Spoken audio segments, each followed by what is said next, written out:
So in this video we're going to be smoking salmon. So to smoke salmon, you just don't take it and throw it out on the smoker, although you can do that. Generally it's better to cure it and try to take a lot of the moisture out and to get some salt and maybe a little bit of sweetness inside the salmon. So that's what we're going to do. And ideally you want to do it for anywhere from about 12 to 24 hours. It really depends on the size of the fish. In this particular case, I'm only going to do it for a few hours. What happens is when this is frozen, the water that's inside of it within the cells expands, and then it causes the cells to break. And then after you start thawing it, what happens is all that water escapes. And this is why when you have frozen foods, you always see that there's a lot of water in them. It's because the moisture from the fish is actually coming out of it because of the cell breakage. And the basic cure is simple. What we want to do is 50-50.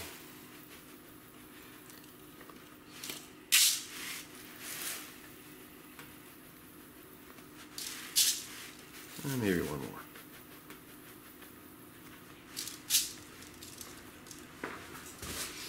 Half salt and half a sweetener, which can be just regular sugar like this, or you can use brown sugar. Some people will even use maple. So what we need is some type of pan that we can go ahead and throw this in. I'm just going to use this roasting pan here. We want to put some on the bottom. Set it like that. And then the rest we're going to end up putting on the top. And don't worry about putting a lot on here. It's going to be okay, but we want to make sure that we get this covered quite well. Sugar and salt are going to penetrate this, and it's going to suck out a bunch of moisture. So this you'd put inside the refrigerator, cover it obviously, and then you're going to see in just a little while a bunch of water coming out of it. And like I said, at the end of about 12 hours, that's good. 24 is better, but in this case I'm going to be speeding through it because it's really not that big of a piece.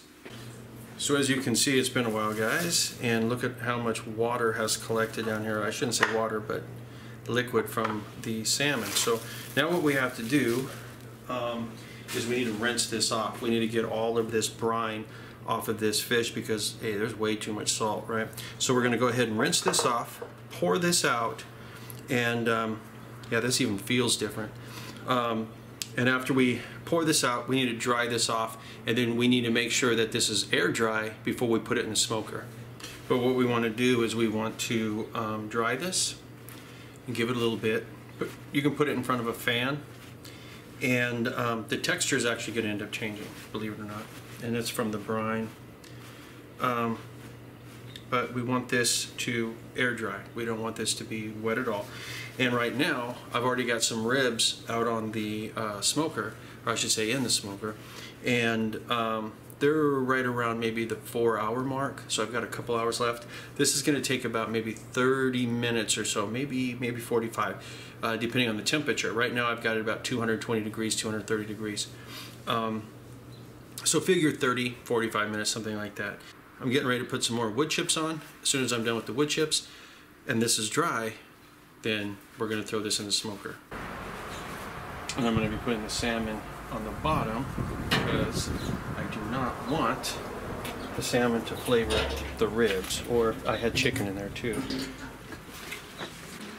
Alrighty, so this has been out there for about an hour or so, and the texture, you can tell. They have what's known as a flake test where you can kind of like push on it to tell if it's done. I already know, I mean, that this is done, but I'm gonna try some of this right now. That's so good. That is so good. If you've never had this before,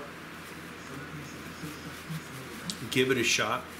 But if you're gonna go through the process, don't go through the speed process like I did. Let it cure for like 12 hours to 24 hours. And then smoke, smoke, smoke. Put more and more, as much smoke as you could possibly get into this thing as you can, and you won't regret it. Anyway, until next time, guys, talk to you later.